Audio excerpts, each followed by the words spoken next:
Boa noite, gente. Hoje nós vamos estudar aí um pouquinho, vamos começar falando da primeira e da segunda epístola do apóstolo Paulo ao seu filho na fé, Timóteo. Quero também lembrar a você, semana passada a gente falou de alguns assuntos assim um pouco complexos. Se você tiver alguma dúvida sobre o assunto que foi tratado, sobre o dia do Senhor, você pode mandar dentro desse WhatsApp aí, tem um canal de informação, né? Você pode mandar um e-mail lá para a gente e a gente vai ter aí o imenso prazer de responder a você, né? De repente você ficou com alguma dúvida. Lembrando, né, que dentro dessa questão da escatologia, a gente precisa ficar bem centrado na palavra de Deus, porque existe muitas conjecturas a respeito desses assuntos, né? Então existem muitas correntes teológicas, para quem esteve aí semana passada, né? Então a gente precisa ler a Bíblia e ficar satisfeito com aquilo que a Bíblia nos passa, né? Porque às vezes a gente se dedica demais a esse assunto e acaba que às vezes a gente recebe muita informação que não há nenhum respaldo bíblico para essas informações. Então, como eu disse para você, né, você que está aqui, você gosta de estudar a palavra de Deus, é bom estudar a palavra de Deus. Existem muitos assuntos relevantes na palavra de Deus, muitos livros maravilhosos. Quero convidar você, no término, você passar ali na locadora, levar alguns livros para você ler nesse período que a gente vai ficar aí, né, de domingo até a próxima quinta-feira, né, muita gente de folga, então aproveite para ler um bom livro, né? Mas além de ler um bom livro, o melhor livro é a Bíblia, né? Que você medite nela de dia e de noite, né? E a gente tem colocado algumas versões para você que elas são práticas, elas são versões mais fáceis de você entender a palavra de Deus. Nós aqui no nosso culto cotidiano a gente usa a atualizada no Brasil, a versão atualizada no Brasil, mas tem a Bíblia Viva, né, que é um custo muito baratinho, da editora Mundo Cristão, se não me falha a memória, né? E você pode comprá-la pela internet, né? Tem a Bíblia da Sociedade Bíblica do Brasil, que é a nova versão na linguagem de hoje. Então essas duas Bíblias te ajudarão bastante a entender, né, tudo aquilo que a palavra de Deus está ensinando você, né, com uma linguagem bem simples, bem clara, bem contemporânea para você. E eu ganhei uma Bíblia também, que ela tem uma nova versão também, muito legal. Eu estou querendo me lembrar aqui o nome dessa versão, A Mensagem. Obrigado, Pete. É uma Bíblia que foi lançada, acho que em 2018, ela é A Mensagem, não é isso? Não sei qual é a editora, mas você também, que é estudante da Palavra de Deus, quiser adquirir, não é cara. Então, A Mensagem, Bíblia Viva, Bíblia da Sociedade Bíblica do Brasil, na linguagem de hoje, são Bíblias com uma linguagem assim, muito fáceis para você absorver o conhecimento da Palavra de Deus. Então, vamos estudar aí 1ª e 2ª de Timóteo. Hoje a gente vai fazer uma visão mais introdutória, né, para que você possa receber as informações. Semana que vem a gente trabalha mais o conteúdo teológico e os ensinamentos que o apóstolo Paulo passou para o seu filho na fé, Timóteo. Você sabe, né, Timóteo era um dos integrantes da equipe de Paulo, né, juntamente com Lucas e também com Silas. Timóteo filho de um pai judeu e de uma mãe judia e de um pai grego, né? Então ele conheceu Jesus. Paulo faz menção dele, né, porque foi educado pela sua mãe, pela sua avó, e nas Sagradas Escrituras, e era alguém que estava sempre ao lado de Paulo, né? Passou a ser um pastor, né? Onde Paulo precisava dele, Paulo o enviava para estar à frente de uma igreja, né? Foi um dos pastores de uma das maiores igrejas que até hoje existe, a igreja de Éfeso, na Ásia Menor, né? Então, para você ver a unção, o conhecimento que foi administrado na vida de Timóteo. E é importante, né, a gente andar com gente que vai acrescentar a nossa vida, né? E isso é muito bom, porque na medida que você tem pessoas que acrescentam na sua vida, você vai também crescendo. Então é importante você ter essa curiosidade de estar sempre aprendendo, de conhecendo as Sagradas Escrituras. Então, tanto a primeira quanto a segunda epístola, você já sabe, são cartas redigidas, não tinha essa arrumação que você tem hoje aí na sua Bíblia, né? O objetivo dessa arrumação é fazer você entender, né, com tópico, subtópico, né, os assuntos pertinentes, mas eram cartas enviadas pelo apóstolo para as igrejas da Ásia Menor, para as igrejas que ele havia fundamentado juntamente com Barnabé, ou com o próprio Timóteo, com o próprio Silas, né? Paulo, você já sabe, fez 3 viagens missionárias, e nessas 3 viagens missionárias ele abriu muitas igrejas, a igreja de Tessalonicense, a igreja de Éfeso, a igreja da Ásia, muitas igrejas na Grécia, né? A igreja de Corinto. Então, e ele tinha essa preocupação de fundamentar todas as igrejas com a verdade, né? Com a verdade da palavra de Deus, e de dirimir qualquer dúvida, retirando do coração dos recém-convertidos qualquer dúvida. E cada epístola que a gente está estudando, né, ela está trazendo para a gente alguns assuntos que geraram no coração das pessoas, e porventura possa também estar gerando no seu dúvidas, e essas dúvidas são dirimidas através da orientação do apóstolo. Então, estas 2 epístolas, elas juntamente com Tito e Filemão formam um grupo conhecido de epístolas pastorais. Você vai ver que elas têm mais uma função de orientação para o pastor, para aquele que estava assumindo as igrejas que Paulo estava implantando. Então, Paulo começa ensinando eles, né, mostrando para eles como eles deveriam ser, a conduta, a postura, o modo de ser, a forma deles agirem. Então, essas 2 epístolas, elas são como se fosse um manual, né? Um conjunto de informações para os líderes que Paulo estava ali deixando essa orientação, e tem sido tão relevante para nós até o dia de hoje, né? Então, uma das mais antigas, 1ª e 2ª Timóteo, são um manual mais antigo que se conhece sobre a organização da igreja, né? 1 Timóteo enfatiza a vida da congregação, como você e eu precisamos responder ao Senhor, né?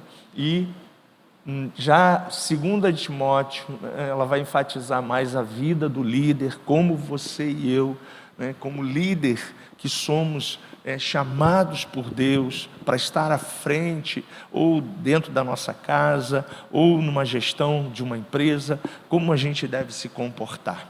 Então, é importante mais, né, você ter isso bem claro. A obra consumada da cruz, na salvação plena feita por Jesus Cristo, você e eu fomos justificados. O que é ser justificado? Você e eu fomos declarados por Jesus justos, santos, inculpáveis, sem nenhuma condenação. A obra consumada da cruz nos absolveu no passado, no presente, e nos absolverá no futuro. Só que você sabe muito bem, né, que você precisa viver em santidade. E santidade é igual a responder a Deus. é você e eu, né? Ser santo é ser separado. Ser santo é não estar mais envolvido com nada que diz respeito ao sistema mundano que nós conhecemos, é viver agora em novidade de vida. E aí a gente usa essa palavra, né? É o responder, aonde você e eu respondemos, né, com as atitudes de um cristão, recriado por Cristo, a imagem e a semelhança de Cristo, nós vamos respondendo e andando de glória em glória, de fé em fé. E por último, a gente estudou na epístola de Tessalonicenses a glorificação. Dentro desse contexto teológico da doutrina da salvação, você e eu já estamos previamente glorificados, né? Já temos a certeza de que estaremos para sempre com o Senhor. Não com este corpo, mas como diz o apóstolo João, a um corpo semelhante do nosso, nós estaremos para sempre com o Senhor, e essa é uma promessa que Ele fez à igreja, que está fundamentada na nova aliança, que somos nós, a igreja que vive a graça, que vive debaixo da fé, e debaixo dessas promessas nós temos a convicção de que estaremos um dia para sempre com o Senhor. Maranata, ora vem Senhor Jesus. Ok? Então é importante você saber disso aí. Algumas curiosidades que a gente vai passar hoje, né? Paulo escreveu estas epístolas já no final da sua vida. Quem viu o filme Paulo, né? É naquele momento ali, ele está preso, ele está preocupado, a pressão do governo romano estava intensa contra os cristãos, né? Paulo estava preso e ele sabia que desta vez ele não sairia mais da prisão. O próprio Espírito Santo já havia declarado no seu espírito que ele, né, estaria agora com o Senhor. E aí Paulo começa dizendo para Timóteo: Timóteo, eu combati o bom combate, acabei a carreira, guardei a fé. Provavelmente não vou sair daqui, né? Então milita a boa palavra de Deus, seja, né, um extensor dessa palavra. E a gente precisa, né, formar pessoas. O que nós estamos, todos os encontros aqui fazendo, é formando você, para que você forme outros, para que você também, cheio de conhecimento da graça e da unção de Deus, possa também, equipar outros. E assim o reino de Deus vai crescendo, assim a igreja de Cristo, não a denominação, ok? A igreja de Cristo, o reino de Cristo vai crescendo, né, fundamentado na verdade. E Paulo tinha essa preocupação, está no final da sua vida, o imperador Nero, né, estava promovendo aquela perseguição toda, fazendo os crentes tochas humanas, botando os crentes dentro das arenas, e Paulo estava vendo tudo aquilo, e ele estava preocupado, porque a fé das pessoas precisava estar firmada, né? Ele estava preocupado porque ele tinha, né, uma tropa de elite ao lado dele, Lucas, Silas, Timóteo, são os 3 homens que sempre estão, né, ao lado de Paulo, mas além deles, né, tem outros, tem o próprio Filemão, tantos outros que passaram pela caminhada com Paulo na prisão. E Paulo está ali, né, formando no seu último tempo de vida as pessoas através da verdade que é a palavra de Deus. Então ele escreve essa epístola. Estas cartas são de uma espécie de passagem de bastão.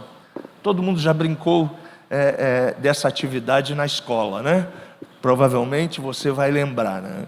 E era uma brincadeira muito legal, né? Porque se não soubesse passar o bastão, você perdia a competição, né? Quase sempre naquela passagem ali o bastão caía, alguns se enrolavam em passar o bastão, e quem passava o bastão certinho, orientado pelo professor de educação física na escola, né, conseguia tirar uma boa vantagem dos seus adversários. E essa passagem de bastão, ela é muito importante. Nós estamos vivendo esse tempo, né, na nossa denominação. Para quem não sabe, o bispo Jorcelino está passando o bastão para o bispo André. Por que isso, gente? Porque é importante a gente delegar. No reino de Deus, você e eu não somos eternos, né? Nós somos pessoas que temos limitações. O tempo vai chegando, e às vezes a gente vai precisando de pessoas para nos ajudar, para dividir, para juntos a gente fazer as coisas acontecerem. E na nossa denominação a gente está vendo aí, né, a liderança, os pastores, estão vendo algumas mudanças acontecendo na família da fé, né, e essa passagem de bastão ela precisa ser com muita sabedoria, com muita direção, com muita orientação do Espírito Santo, para que a coisa possa fluir, né? E foi isso que Paulo fez com muita propriedade para o jovem Timóteo, né, que estava sendo empossado agora como pastor de uma das maiores igrejas da Ásia Menor, a igreja de Éfeso. Então, precisava de alguém relevante, inteligente, formado teologicamente, para que essa pessoa agora pudesse alavancar o reino de Deus e fazer o reino de Deus crescer. E é importante também você saber que o reino de Deus são pessoas. O reino de Deus não é templo, não é uma casa, não são poltronas. O reino de Deus é você, sou eu. E nós precisamos formar pessoas. E quanto mais pessoas formadas, mais o reino de Deus vai crescendo. Por isso que é importante você estar numa escola de treinamento, por isso que é importante você aprender a palavra de Deus e você compartilhar essa palavra, né, tirando toda a dúvida das pessoas. Então isso é muito importante. Uma próxima curiosidade, né, o evangelho em Éfeso tinha alcançado um grande número de pessoas, e aquela já não era uma pequena comunidade, mas sim uma igreja bombando, que estava bombando lá, cheia de gente, né? E tinha muitos assuntos sobre pureza, sobre paganismo, sobre assuntos que precisavam agora alguém orientar aquele povo. E na próxima semana a gente vai tratar minuciosamente desses assuntos, né, que são importantes para você e eu, né, tê-los como modelo para a nossa vida, ok? Bom, a gente vai dar aí um tira-gosto para você, né? Era necessário combater os falsos mestres. Você já reparou que em todas as epístolas, desde quando nós começamos a estudar a epístola aos Romanos, a gente começou desde o princípio falando do Novo Testamento na escola de fé no ano passado, a gente sempre falou desses falsos líderes, desses falsos mestres, dessas seitas que estavam sempre tentando minar a casa e o reino de Deus. E hoje não é diferente. Continuam essas situações, né, essas coisinhas acontecendo, muita meninice, muita obra da carne, muito conceito humano, muita imposição humana, muito achismo, e tudo isso, gente, é sintetizado nesse cara aqui, ó, um falso mestre. Eu já falei aqui na escola para você, né, daquele cara que está agora pregando sobre o 666, dizendo que é o número de Deus e não é o número do homem, né? Então, é um cara que está aí no Brasil, né, tá, se não me falha a memória, no Rio de Janeiro, conseguindo muitos adeptos, está na internet, está na mídia, né, falando um bocado de coisa e convencendo um bocado de gente, né? E as pessoas estão até tatuando agora o número 666 no seu pulso, na sua mão, né, dizendo que não era bem assim o que a Bíblia diz. Ora, né, se a Bíblia diz uma coisa, gente, a Bíblia é a verdade, ela é a verdade absoluta. Então, se a Bíblia disse, ponto, fechou.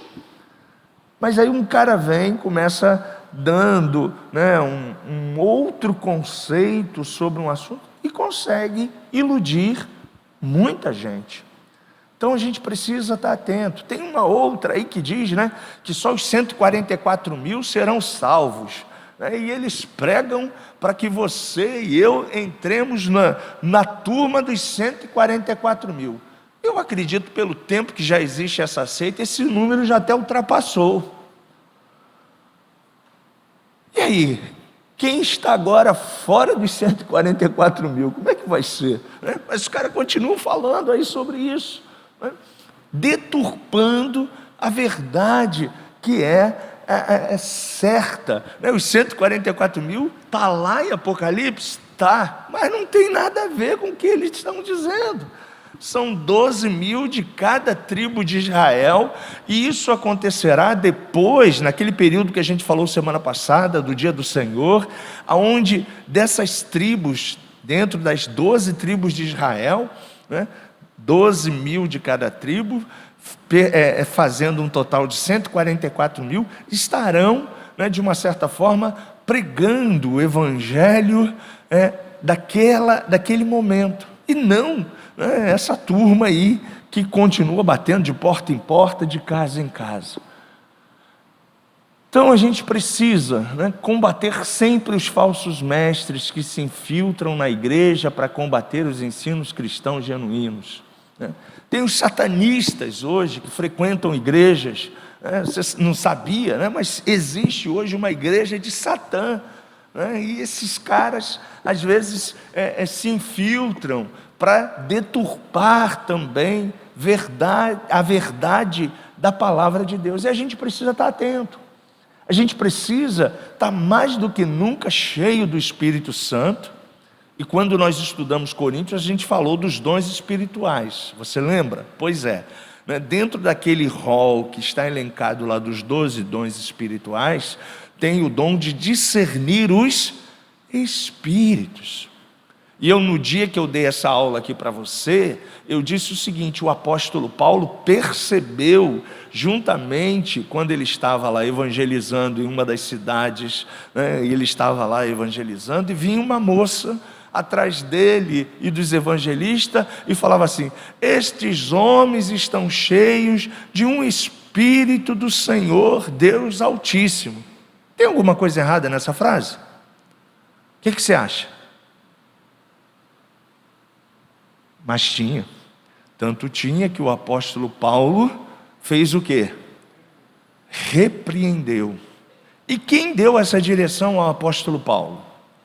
O Espírito Santo. Então, o Espírito Santo vai comunicar ao teu espírito através sempre da paz.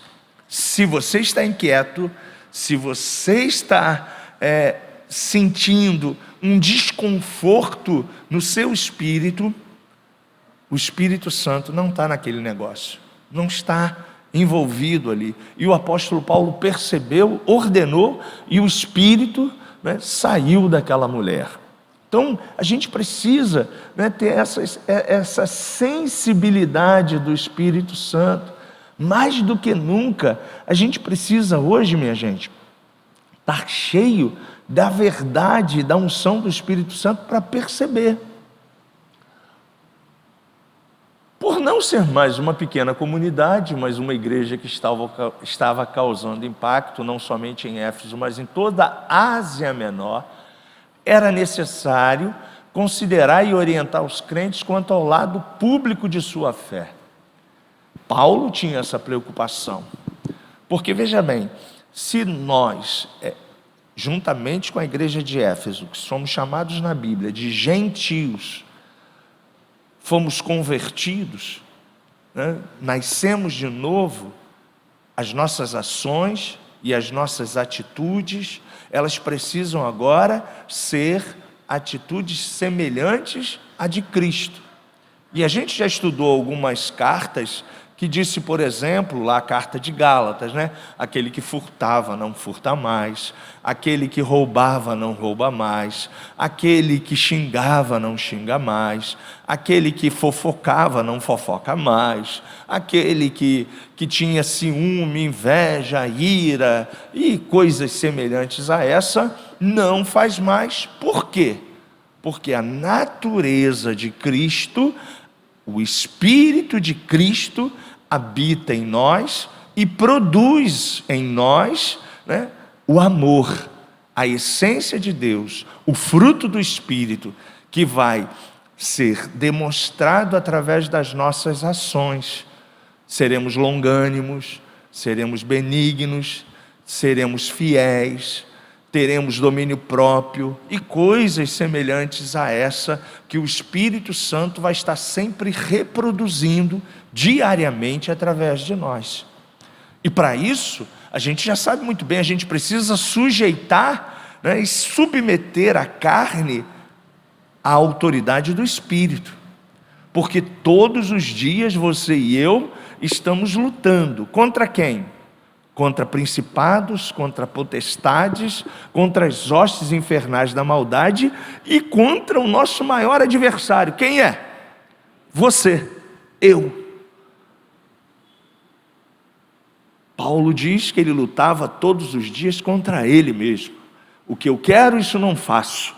E o que não quero, isso eu faço. E chega um momento que ele diz, né? Miserável homem que sou, quem me livrará dessa briga que acontece entre o meu espírito, a minha alma e o meu corpo?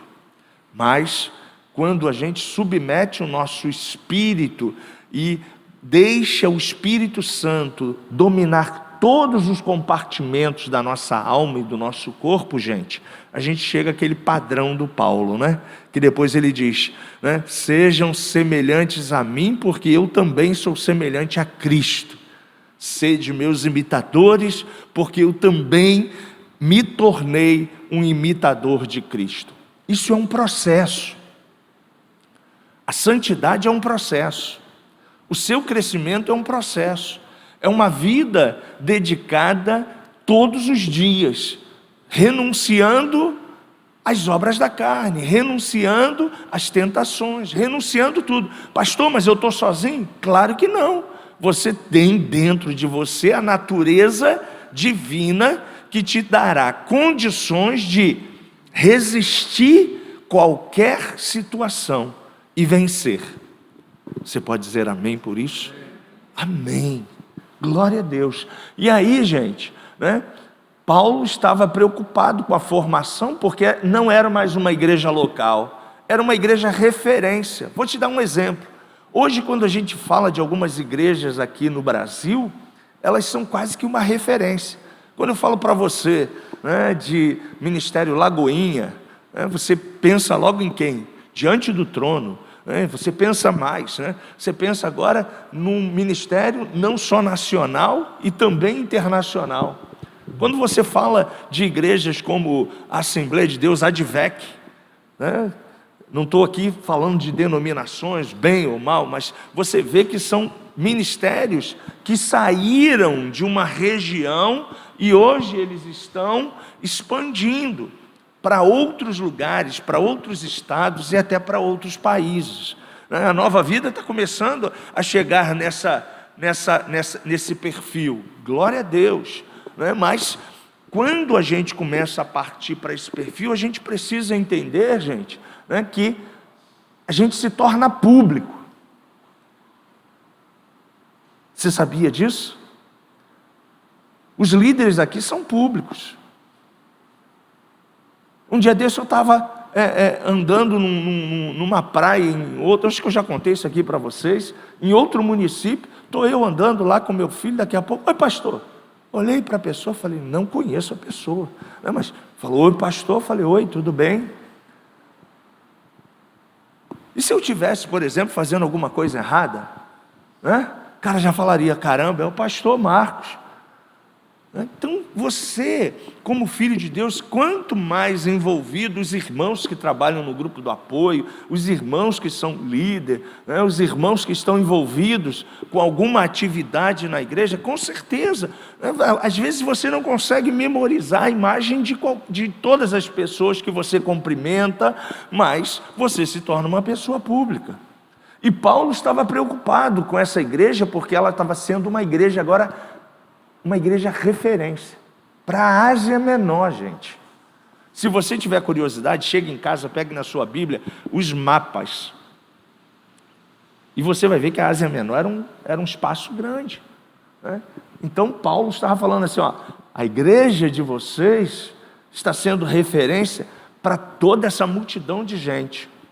Você já reparou também que tem muitos amigos seus que ainda não se converteram, e nós cremos que um dia eles poderão se converter, mas eles querem ver em nós, amigos meus também, a manifestação da glória de Cristo. E quando você e eu temos alguma atitude que eles entendem que não é a atitude de um crente, ele logo pergunta, né?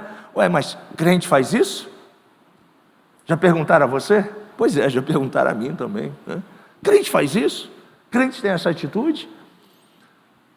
E se você teve uma atitude que não foi uma atitude cristã, o que você deve reconhecer é pedir perdão, reconhecer que você errou, falar para ele, crente não faz isso não, eu errei aqui agora, eu peço até perdão a você, né? Porque eu, como crente, não deveria estar fazendo isso, não deveria estar tendo essa atitude, para que o nome de Cristo continue sendo exaltado através de nós, minha gente, ok? Então vamos correr, o tempo está passando. O próprio culto necessitava de ordem. Isso é uma coisa importante. Quando a gente se reúne, tem que ter ordem.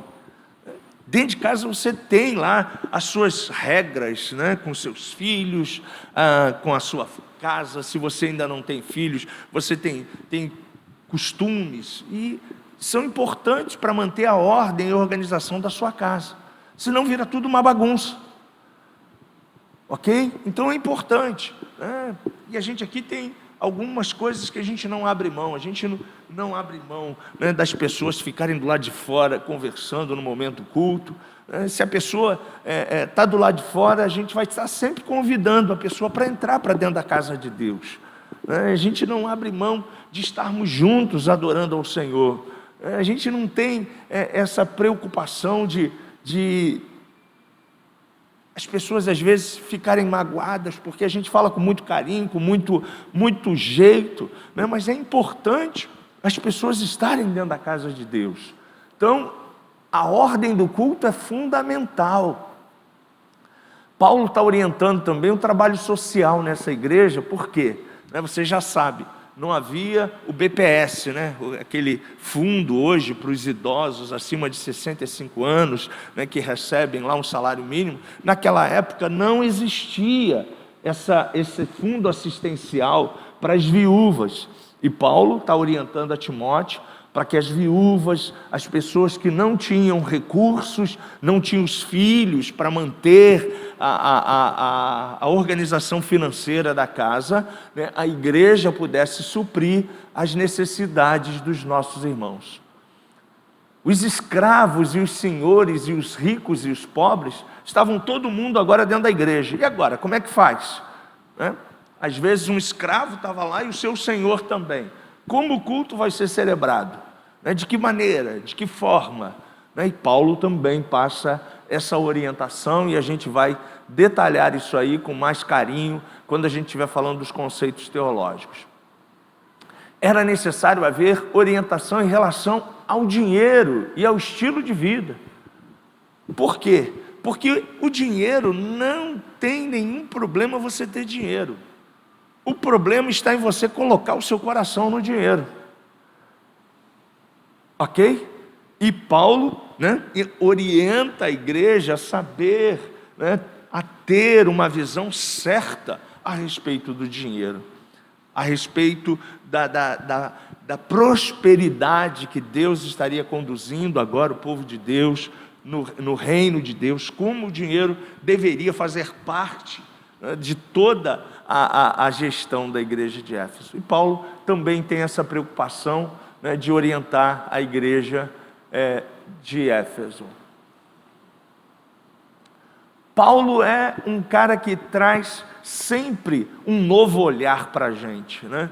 E tem gente que diz que Paulo era contra as mulheres estarem envolvidas na casa de Deus, mas pelo contrário, entendendo que em cada região que Paulo pregou, havia costumes, né? Então, para você ter uma ideia, na Galácia, uma região, as mulheres, elas tinham um envolvimento mais positivo, que não era semelhante, né, às outras mulheres de uma outra região. E a gente vai falar dessas outras mulheres na próxima tela. Mas aqui, né, Paulo está dizendo, né, e falando, né, que não há nenhuma objeção do envolvimento e da participação das mulheres. Jesus tinha uma equipe de mulheres que era ajudadora do reino de Deus, né, que estavam ao seu lado, que estavam com ele. E Paulo também, né, não diz em momento algum contra as mulheres. O problema todo, gente, é que às vezes as pessoas se pegam em um versículo. E você precisa tomar cuidado, porque um versículo não te dá base para você fundamentar um respaldo doutrinário. Segundo as regras da exegese, da hermenêutica, né, que são regras de estudantes da palavra de Deus, para você embasar uma doutrina, não um costume, tá, gente? Uma doutrina, você precisa ter no mínimo 3 versículos que falam da mesma coisa, porque senão as pessoas criam achismos e embasam aqueles achismos. O pessoal mais antigo aqui vai lembrar, né, que as mulheres, na época que eu nasci, há 40 anos atrás, né, tinha denominações que não permitiam que as mulheres usassem calça comprida, porque diziam que as mulheres não poderiam ter roupa de homem, né? Porque tem um versículo lá no Antigo Testamento, acho que está em Deuteronômio, um único versículo que fala desse negócio. A mesma coisa, né, que as mulheres não poderiam mais se pintar, porque tem um único versículo que fala de Jezabel, que foi toda comida, mas ficou somente a boca dela para o lado de fora, a cabeça, né? Porque ela tinha pintado a boca dela com batom. Ai, meu Deus do céu! E aí, esses achismos foi adentrando as igrejas e se tornando regras, conceitos doutrinários, e de costumes humanos se criou doutrinas, imposições. Triste, gente. Mas por que as pessoas aceitavam isso? Falta de conhecimento. E a ausência de conhecimento gera uma opressão. Você já reparou a nossa nação? Quanto menos você e eu sabemos de política, mais você e eu somos enrolados.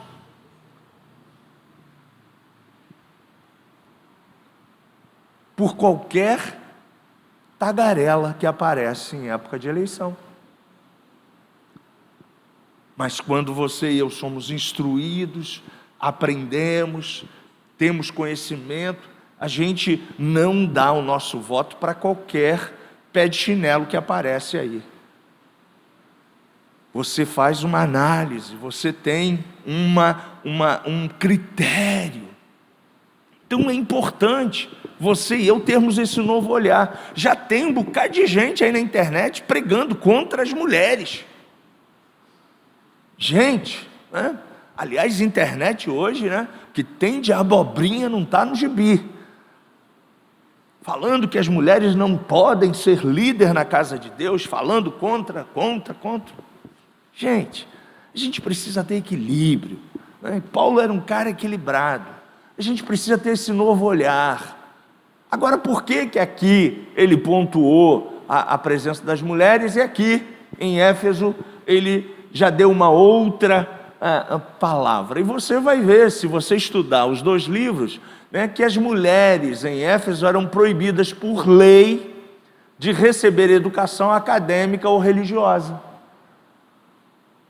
Então, a Bíblia diz que nenhum neófito deverá assumir um cargo de liderança. Você já sabe o que é um neófito. Legal? Se você não lembra, eu vou repetir. É um novato sem conhecimento de causa e do assunto para expor a verdade de Deus. Aliás, está cheio de neófito no Brasil e nas denominações por aí. Por isso que tem tanta confusão, gente. Muito neófito. Pessoas fazem um cursinho na internet e já acham que está pronto. Recebe um certificado da internet, se auto-intitula pastor. Ok? Então, e não espera o chamado de Deus, a direção de Deus, a orientação de Deus. E aí a gente vê tanta confusão. Por isso que em Éfeso, né, havia essa retaliação contra a participação feminina. Viu? Não é Paulo que está impondo, não é Paulo que está dizendo, até porque ele estaria se contradizendo se em Gálatas ele está recebendo o apoio, tendo a participação das mulheres, e agora em Éfeso ele estaria agora se contrapondo. A palavra do crente tem que ser sempre sim, sim e não, não. O que passa disso é procedência do capeta. E graças a Deus, aqui a gente tem mulheres inteligentíssimas, mulheres que dão aula, mulheres que ensinam, mulheres em ministérios que têm aí alavancado a nossa igreja, a nossa denominação, e eu louvo a Deus pela vida das mulheres. Você pode dizer amém por isso? E finalizando, gente, né, como eu disse para você, a gente está fazendo um apanhado geral, né, curiosidades, tendo uma visão clara. A gente não está tratando dos assuntos doutrinários, a gente vai fazer isso no próximo encontro, né, dessas duas epístolas, mas é importante você ter essas 4 palavrinhas aí, né, dentro do seu coração, e você ser semelhante a esse homem, né? Essas cartas, tanto a primeira quanto a segunda, elas enfatizam essas 4 atitudes que a gente precisa ter como crente. O crente precisa ser corajoso. Então você tem que ser, juntamente com Jesus Cristo, com o Espírito Santo, um homem de coragem, né? De ousadia, de autoridade, de unção, de poder, né? Que esse espírito de coragem esteja contigo, né? Desde o princípio, na palavra de Deus, a gente sempre vê que Deus tem chamado homens e mulheres que são corajosos, né? Que têm uma visão e uma dependência de Deus, pessoas fiéis. Crente precisa ser fiel a Deus, à sua igreja, ao reino de Deus, aos princípios estabelecidos na palavra de Deus. Eles são inegociáveis. A gente chama muito princípios aqui, que talvez você veio de outra denominação, são as doutrinas. As doutrinas são inegociáveis. Você e eu não podemos abrir mão. O tempo vai passar, o século vai passar, a igreja vai tendo algumas mudanças, a gente muda às vezes a característica das músicas, a gente muda às vezes a forma hoje, né? A maioria das igrejas estão de preto, uma nova roupagem das igrejas, né? Todo mundo pinta as igrejas de preto, as igrejas que estão aí mudando, não sei se todas serão pretas daqui para frente, né? Mas é uma nova marca que a maioria das igrejas estão tendo, né, de pintar a sua estrutura, né, de preto. A gente ainda não sentiu, né, nenhuma direção para isso, mas são mudanças. E se essas mudanças não vão interferir nos princípios, nas doutrinas, naquilo que Deus estabeleceu para o crescimento do seu reino, nenhum problema, gente. Você lembra muito bem, quem é mais antigo, né? Antigamente a gente vinha para a igreja com muita roupa. Só que o efeito estufa está chegando aí. E a gente está tendo sensação de 50 graus. Imagina só você, né, vir com tanta roupa agora para a igreja. Você vem com o mínimo de roupa possível, porque senão você vai infartar, né, de tanto calor. Ok? Antigamente as igrejas não precisavam de ar-condicionado, o clima era maravilhoso. Hoje precisa. São mudanças que a gente precisa fazer para que as coisas fiquem mais agradáveis. Então a gente precisa ser fiel, a gente precisa ser firme, firmado na verdade. Sabe, gente? Como eu disse para você, o Evangelho não pode ser de forma alguma negociado com nenhuma coisa que o sistema mundano venha trazer sobre a sua e a minha cabeça. Sabe? Então você precisa ser firme. Firmado em quem? Em Cristo. Na verdade. A sua palavra, que é a verdade. E você precisa, em Cristo, claro, você vai ter propósito. Qual é o propósito da igreja? Cristo já deixou para a gente qual é o nosso maior propósito. A divulgação do reino de Deus, a pregação do Evangelho de Cristo, e acima de tudo, através de nós, testemunhas vivas, nós revelarmos o amor de Deus para as pessoas. As pessoas precisam ser amadas. As pessoas precisam ser amadas. E como conhecerão se não há quem pregue? E como pregarão se não forem enviados?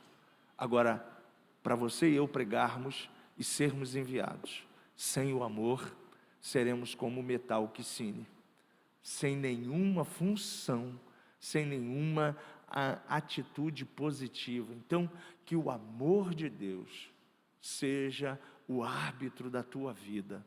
Que Deus te abençoe, rica e abundantemente. Até a próxima quinta-feira, onde nós trataremos de assuntos doutrinários dessas duas epístolas para a tua vida. Boa noite para você.